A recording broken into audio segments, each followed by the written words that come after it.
Howdy everybody. So I am here coming to you from my bathroom with the clawfoot tub. Isn't that nice? It's an old school tub. Don't you love it? It's about 3:44 and it is a early release day at school. School just started, but it's already an early release day. And my kids are about to come in, and I have 8 kids, of course. There's just 5 of them coming in through the door on early release day.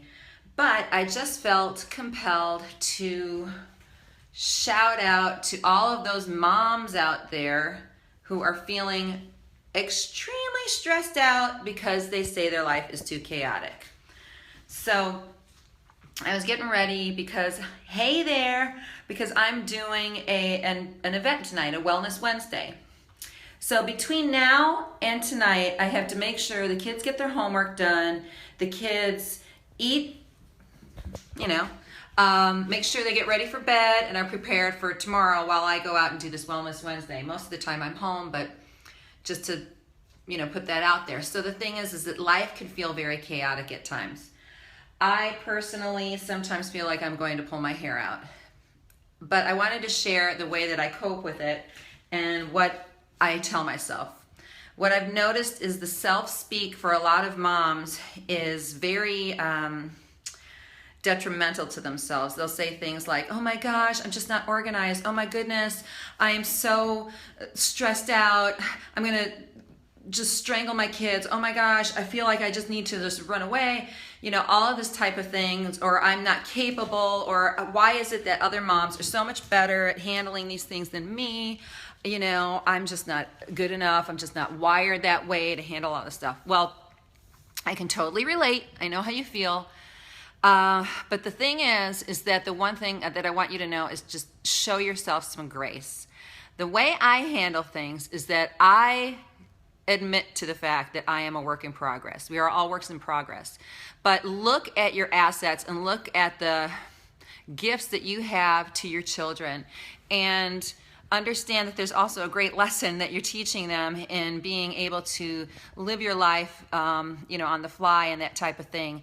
But understand that we're all getting better and we all can do things better, but at the same time, what if we don't? What if the house remains a mess and that type of thing? I remember years ago when I had my first child, again, it was just one child, and I was going into counseling because I was just freaking out so much just about feeling so inadequate as a mom, and this is with one child. And my house was a mess because I had tons of toys for this one child, and I was talking to this counselor, and I said, I don't know what to do, it's such a mess. And she said, what if you just rewire the script in your head? And one of the things that I always said to myself was just like, I'm an awful mom, I'm a mess, and this type of thing. She said, why don't you just tell yourself that you're making a decision not to clean that now, but you'll get to it later, and your decision right now is to spend quality time with your child or spend quality time, taking a nap or whatever to get yourself well rested so you can be present for your child. It's just a rewiring of the mindset. Like we tell ourselves, oh my gosh, so if you understand that you're in control of that mess and you will get around to it and you will clean it, it's just that you're making a decision not to do it at that moment. There's just a little bit of a different script in your mind. So, and then the other thing was, oh my gosh, my friends aren't really they're gonna think that I'm a mess or whatever. Start to think of it this way. We can't live our lives just trying to impress people. We want to live our lives giving quality time to the people that we love. So that's one piece of advice. There's a friend out there who is just telling me about one of her stressed out mom friends, because there's many of us, who was just saying that she can't even take the time to take care of herself because life is too chaotic.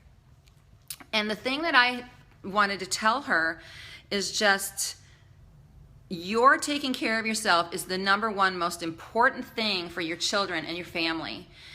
If you can just take the time to, go take a walk, go exercise in the morning, eat right, make sure that you're not living off of caffeine. Hello, don't we all know what that's about?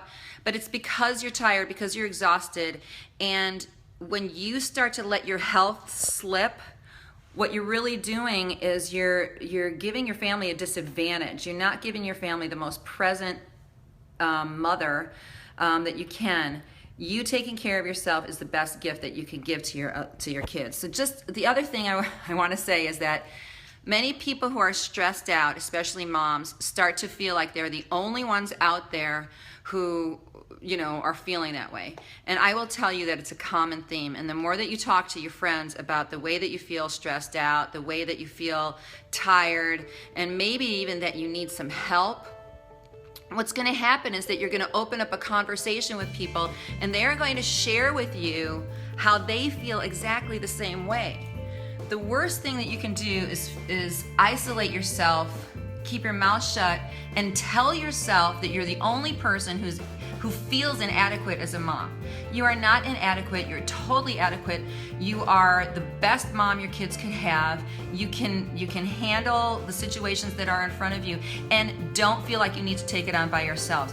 Reach out to people, even on the internet, your friends online. Reach out to your friends in your community to help you and take care of yourself. So anyhow, advice to stressed out moms, advice to moms feeling like there's too much chaos in their lives. Yes, things are chaotic, but take time to slow down, get your exercise, eat better, and rewire the script in your mind to give yourself some loving self-talk as if you would be talking to your child. You're not going to be telling your child, oh my gosh, oh my goodness, you're so inadequate. You have all these toys or these dolls and you can't even take care of them. No, you're going to speak love into that person. Speak love into yourself. And if you feel that you don't know how to speak love into yourself, then get some other people to do that for you. So anyhow, I hope that helps. Talk to you later tomorrow.